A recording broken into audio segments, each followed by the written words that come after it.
Morning and welcome to Tutorial Tuesday. It's a bit of an odd sight. It's it'd be an interesting question for everyone. This one. I've been wanting to clear my shed to reorganise it, and I needed to move all my railway books and so on, so they're ready to go into the new bookcases. So it's kind of meant that I've gathered everything together in one place, which I've never done before. So this is, if in effect, my railway hobby. So in there somewhere is all my locos, my rolling stock, my modelling materials, my kits, my books, all of it. And I suppose the question is this way too much, not enough? Are people looking at this and thinking, bloody hell, that's an awful lot of stuff? Or are people looking at that and thinking, well, that's, about what I've got or half of what I've got? As I say, it is everything. Buried under there is a great big pile of books, mostly railway books. And there's all my electronics and my kits. There's boxes of buildings there. There's a couple of layouts. There's a lot of locos and rolling stock in boxes. It's all my building materials and so on. So I think it's an interesting one. I wonder if anybody else had the opportunity to actually gather together everything they had.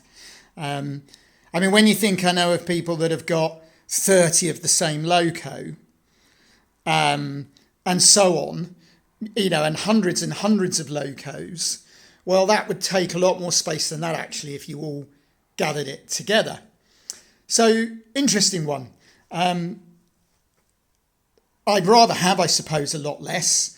The books kind of got acquired over the years. I was speaking to Leo from the Sompton Club. Basically, when I got into model railways, hold on a sec. That's better. It's getting a bit shaky, so I've just chucked it on the tripod. So I know it's not the best thing to look at, but it gives me an opportunity to talk about a story. So I was explaining why so many books.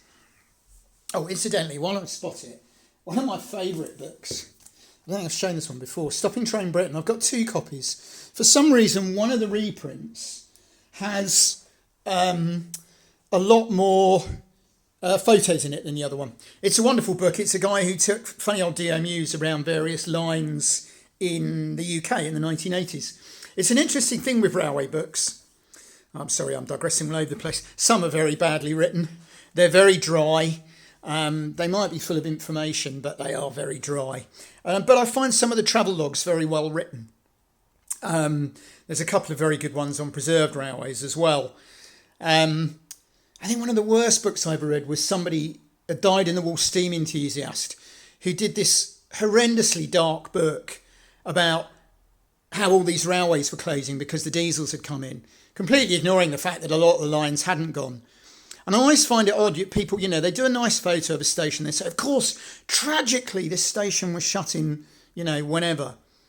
Well, I'm an aircraft enthusiast, and people don't wander around going, oh, what a crying shame, RAF Church Fenton was shut in 1984 to build houses on. There's kind of an acceptance in those sort of worlds that these were transient things. Nothing lasts forever. And I found that book was very disappointing because instead of saying what a lovely station, and it had a very vibrant history, and for 60 years it was a really busy station. And then in the scheme of things, it closed. These things happen. We were at Uckfield Station, me and Leo, the other day, and it's another one of my examples. Horrible, nasty modern building, people would say. Yeah, but it's got a nice heated waiting room and a coffee shop and a ticket office and a loo, and it's a perfectly functional station. Things move on. Anyway, back to where I was talking.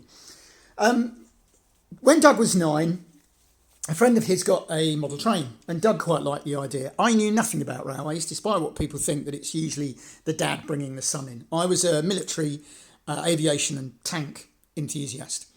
One of the reasons I got onto railways was because I'd spent so many decades learning military stuff. I couldn't get any more in my head.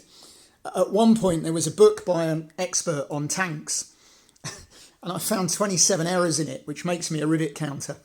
But they were actually historical errors. They were stories that, saying this vehicle had been developed for that and they hadn't. But anyway, I digress again. And Doug wanted to get into railways, so we bought him a cheap Hornby train set. He came out with me one day and we went to Hornby at Margate. and they got them reduced, so Christmas was coming up and it got bought. Now, ironically, his friend went DCC, fried it on the points, never went on with model railways. Me and Doug got that train set, and then we went to an auction, and the auctioneer took pity on, we were bidding on this box of junk, model railway junk. And it was really lovely because the auctioneer could see, I think there was one other bloke bidding, and he could see Doug sat to me, and it wasn't worth very much money. And I can't remember what it got to, but I kind of had to say to Doug, look, let's go a little bit more, and kind of put my hand up. And the auctioneer went, good, any more bids? No, sold to the gentleman and his son. And there's these other bidders kind of looking there, what? Really nice of him. And in there was a JUF, big steam train that needed fixing, and we got it running. And that was really what hit the bug. And in there was an old Renault 60 Ginty chassis. And we knew nothing about trains, but we gave it a clean and an oil and chucked a load of power through it, and we got it running. And the body was all bashed. And I was a scratch builder. I used to build masters for the model railway industry. So I could look at plans and build really detailed scratch built models out of plastic. Anyway, I did a bit of online searching and found a diesel, which in my ignorance was a Class 08. And I can't find it now because it's in one of these boxes. But I made a scratch built Class 08 body to fit on this chassis, and we had that running around. And called it D1 after Doug. I had a transfer that said D1. And me being me, I think, well, I'd like to know a bit more about this. And we went into Smith's, and I bought a bookazine on British diesel classes. And I was fascinated by it. I was fascinated by the histories, why they built them, about the expansion scheme and all this. And that's where my interest in diesels came from, having thought I would never be interested in diesels. But I literally, what I knew about trains, you could have written on a postage stamp with a board marker. And I just got interested in charity shops and eBay and things like that being cheap. And eBay got us going because we wanted some coaches for this JUF loco. And Doug came in one day and said, look, Dad, there's this thing called eBay, and I can get these second-hand French coaches. And it kind of all snowballed from there, and we bought way too much over the years. But I did buy a lot of books because I'm interested in stuff. Now, I've now probably going to get rid of quite a load. Oh, if you bear with me a second. So as I was talking, I saw this in the pile. How ironic. I literally mentioned, this is it. This is what we bought to try and find out what that was, Class 08. And it's got all the classes in here. And it's very dog-eared now because it's the most read book I bought. And that really started my whole interest in model railways and railways. I knew all the histories of why various tanks and aircraft had been developed. And it's just a very well-written, brief synopsis of why each class of diesel was built, what was wrong with it, how it was used. And that's the kind of thing I'm interested in. So anyway, now I'm probably going to get rid of quite a lot of the books. A lot of them kind of duplicate information. And unfortunately, they're not worth very much. It's very hard to sell books now. Something we couldn't even give them away. So I'm probably going to donate them to one of the local railways for their shop. But anyway, we'll get rid of some. I've got a lot of Continental modelers. They're very useful. So where I'm trying now to get ideas for my big layout, so what I'm going to do, I'm just going to move this and point to that layout. Oh, that layout there while I'm talking. It's more interesting than looking at a pile of stuff. The Continental modelers are really interesting because I can use them as research for ideas. So I had a busy weekend. I went to 2 shows. We went to the Engage Society Club. Sorry, I don't know their name. It's awful of me. They meet at the same hall as us as something. I think it's the West Sussex Engage guys. But anyway, they hold a show at Shoreham. I went last year. It's quite small. This year, really interesting. Some nice layouts there. Nice tea and cakes. Big shout out to them because normally I can't get a cup of tea at an exhibition because they only do builder's tea. And I can't drink black tea. That's one of the things my Barrett's esophagus does. Can't drink alcohol, can't eat ice cream, rapidly finding I can't eat chocolate, and I can't drink black tea, and I can't take milk. So I like peppermint tea or chamomile tea, that sort of thing. And they had both, and that was quite something. So big shout out to them. Well done. And it was a nice show. Some interesting little layouts there. A big German one that Matthew's booked for our show at something next year. And I then went to the Uckfield show. Now, the Uckfield show is one of the, I think it's fair to say, one of the highlights of the exhibition year. It has a lot of kudos. It's all high-end layouts. I'll start with the positives. There were some interesting layouts. Things like the Ditchling one in O gauge was fascinating. One of the best layouts I've ever seen is the one set in the Lebanon. It was in Continental Modeler. It's just out of this world. Unfortunately, with my editing, I can't show you pictures. It's got this big black broody sky scene. It's all this war-torn modern buildings with very run-down locos run through it. It's if you've seen sci-fi layouts and thought how different, well, this is an amazing thing. This is a factual layout that's 100% different to anything you're ever going to see. And a really nice guy as well.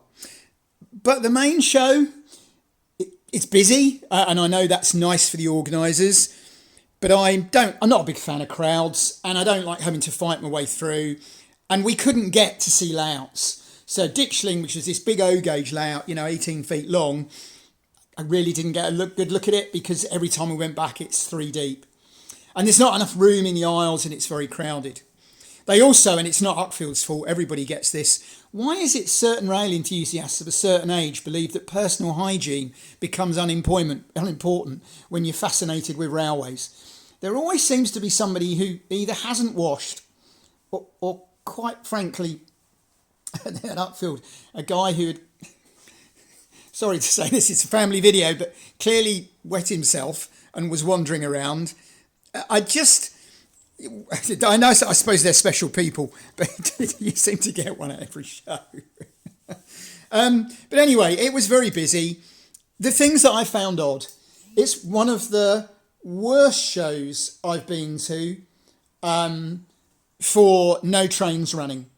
And me and Leo in the end were joking that we'd been to a diorama show because there were so few trains running. Far too much standing around with phones and DCC controllers, resetting locos and deciding what to run. And the main reason there wasn't enough trains running is there was not a single loop, tail chaser, oval layout. Every single layout was shunting or end to end. And I just found that really odd. Once you noticed it and we went round again to check, there wasn't a single oval or loop to see trains running.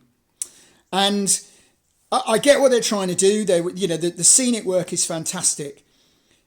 But, anybody that saw my plank the other day, hold on, let's just move this.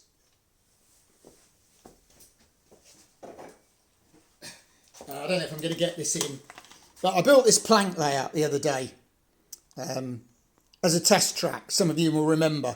And a number of people have said, interestingly, Could you put something? Put something scenic on it?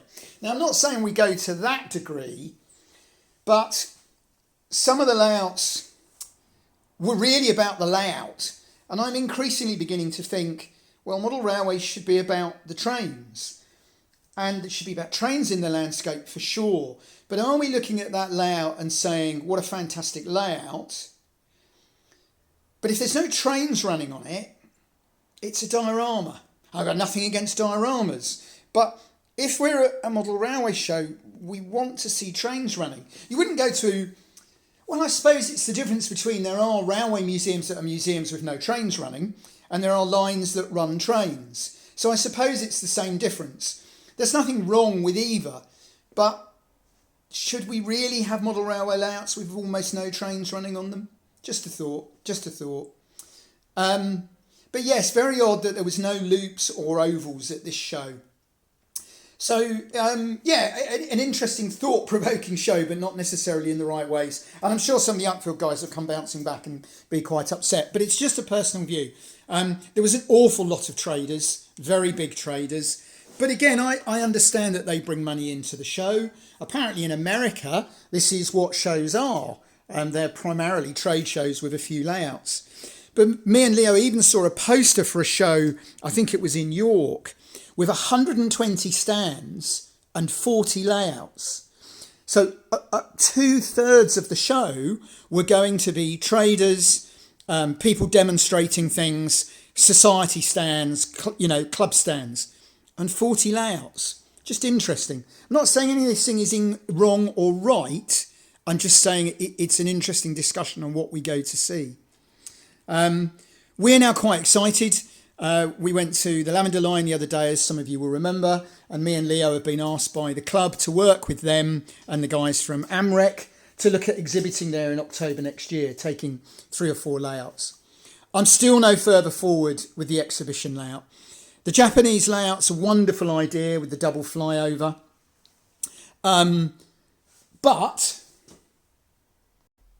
So I thought I'd change the view. Otherwise it gets very boring for you guys.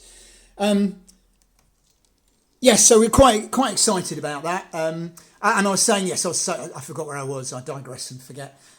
Japanese layout. It's a lovely idea and I might do it. But I sit and had a look at it the other day. I've lost my focus now. There we go. And it is a really big engineering job to get 3 separate units that will screw in or something at 2 heights. But I might still do it. I've got till next year. I still quite like the idea of, with some of the exhibitions, some of the weekend ones. Oh, it's just started raining again. It's because I'm due to go out for a walk. Some of the exhibitions next year are weekends, like I've been very kindly invited to East Grinstead and Bluebell, which I want to do. But it does mean driving a car hour each way. So an hour there, do the day, drive an hour home, drive an hour the back next day to drive back home. Because they're too close to stay away, but too far to be really comfortable to go to and from. And it means my wife can't use the car. So I've still quite got this idea of I'd like to do a layout, to take on the motorbike.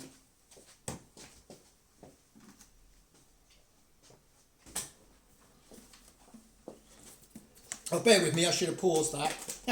You will wonder where I'd gone. So, I've still got this one in the little box, which is quite good fun. But I could build something bigger. I'm going to pause it now because I'm just going to go and get something. So Doug sourced me this one. So this is a bigger case. And I did start making like a little harbour layout, 2-piece ply one. But I never seem to finish harbour layouts. But that would fit on the back of my motorbike. So that is another possibility, because it would be a bit different at an exhibition. I'd have to think how I displayed it to make the point that this layout and everything had all come by motorbike. I wouldn't do it for something, because something's, the big show. But it would be interesting for Ifield. So I might have another look at that. Especially if you make a 2-piece layout that comes together, you can make quite an interesting shunting layout. I'm going to kick that one around anyway. So the exhibition layout's still not solved. This layout, I have to say, is still my favourite.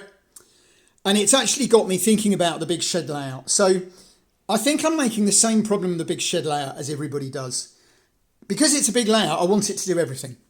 I want to run my passenger trains on it and my big Japanese diesels and my everything.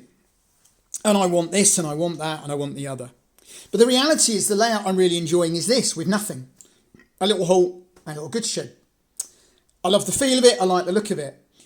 I'm constantly excited by the Kato Pocket Line range and our 3D printed chassis.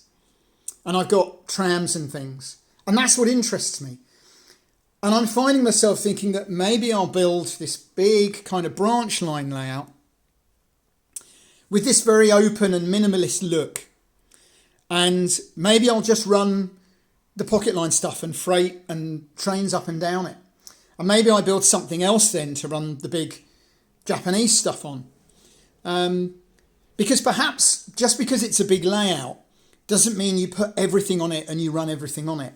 Think of some of these huge American N-gauge layouts in basements that are still really only one big scene, but 40 foot by 20 foot. I could build the little branch line I want, the one that goes from somewhere to somewhere and stops on the way. And I was looking at a book yesterday, strangely enough, about trams in Wales. So I'm not going to keep putting it on pause. I'll find it I'm just going to natter while I try and find the picture I'm looking for. Yeah, so, and it got me thinking about, well, a branch line doesn't have to be a straight line. It could have branches off the branch line. And that introduces some really interesting timetabling and operating ideas, because you've got trains going through a central point going to two different places. So that's really got that last night, sitting looking at that, really got me thinking about, well, if I had a branch line with branches off it, that would be really interesting. And then I could just run this stuff on it. And then where would I run the big stuff? I don't know. Perhaps I'd do what I threatened to do once before, which is what Doug's done. Doug's run a big, well, it's not an oval because it's an octagonal summer house, but he's got like Tubble's summer house workshop at home. And he's simply put a shelf layout on it. And he's put very minimalist scenery and back scenes. And he runs his whacking great modern diesels and freight trains around it. So do I just run a high level line around a bit of the shed and do that, and then I build my branch line? I think probably so. I think this branch line with the Kato pocket line stuff is probably... the interest in it hasn't left me for a couple of years.